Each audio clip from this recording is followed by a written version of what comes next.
Hello అండి. అందరికీ నమస్తే. Welcome back to SKYS. ఈరోజు వీడియోలో సగ్గుబియ్యం చల్ల పునుకులు చేసి చూపించబోతున్నానండి. చాలా క్రిస్పీగా టేస్టీగా ఉంటాయి. దాంతోపాటే చాలా క్విక్గా టేస్టీగా చేసుకునే టమాటా చట్నీ చూపించబోతున్నానండి. మార్నింగ్ బ్రేక్ఫాస్ట్గా అయినా ఈవినింగ్ స్నాక్స్గా అయినా చాలా బాగుంటాయి. అస్సలు ఆయిల్ పీల్చకుండా చాలా బాగా వస్తాయి. ఇంకా ఆలస్యం చేయకుండా ఈ సగ్గుబియ్యం చల్ల పునుకులు విత్ టమాటా చట్నీ ఎలా చేయాలో చూసేద్దాం. ముందుగా ఒక గిన్నెలోకి 1 కప్పు సగ్గుబియ్యం వేసుకోవాలి. సగ్గుబియ్యం లావుగా ఉన్నవే తీసుకోవాలి. అలా తీసుకున్న సగ్గుబియ్యంని 2-3 సార్లు శుభ్రంగా కడిగి దానిలోకి 1 కప్పు సగ్గుబియ్యంకి 1 కప్పు పుల్లటి పెరుగు వేసుకోవాలి. పెరుగు పులిసిన పెరుగు తీసుకుంటేనే బాగుంటుంది. అలాగే అదే కప్పుతో 1/2 కప్పు వరకు వాటర్ కూడా వేసుకుని ఒకసారి అంతా బాగా కలిసేలాగా కలుపుకోవాలి. ఈ సగ్గుబియ్యంని కనీసం 4-5 గంటల వరకు నానబెట్టుకోవాలి. నేను మార్నింగ్ బ్రేక్ఫాస్ట్ కోసం ముందు రోజు నైటే నానబెట్టి మూత పెట్టి ఫ్రిడ్జ్లో పెట్టుకున్నాను.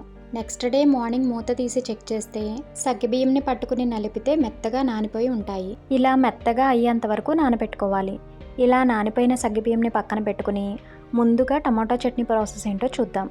స్టవ్ మీద ప్యాన్ పెట్టుకుని 1 టేబుల్ స్పూన్ ఆయిల్ వేసి 3-4 టమాటాలను ముక్కలుగా కట్ చేసుకుని వేసుకోవాలి.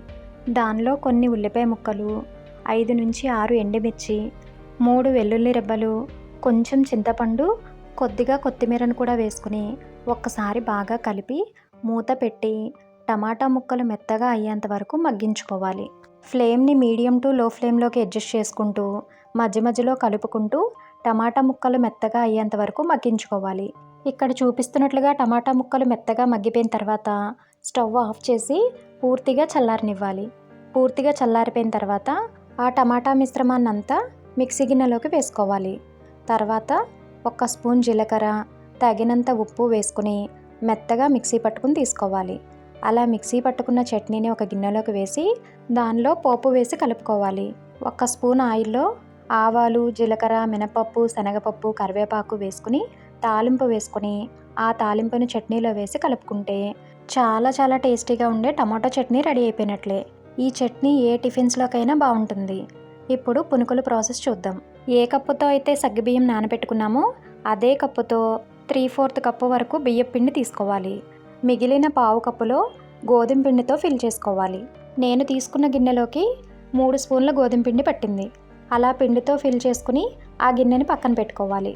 ఇప్పుడు ఒక మిక్సింగ్ బౌల్ని తీసుకుని పెరుగులో నానబెట్టుకున్న సగ్గుబియ్యంని ఆ గిన్నెలో వేసుకోవాలి. దానిలో 1 స్పూన్ వరకు అల్లం పచ్చిమిర్చి పేస్ట్ వేసుకోవాలి.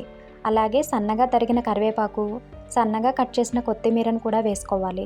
1 స్పూన్ జీలకర్ర, సన్నగా కట్ చేసిన ఉల్లిపాయ ముక్కలు, అలాగే పక్కన పెట్టుకున్న గోధుమ పిండి, బియ్య పిండిని కూడా వేసుకోవాలి.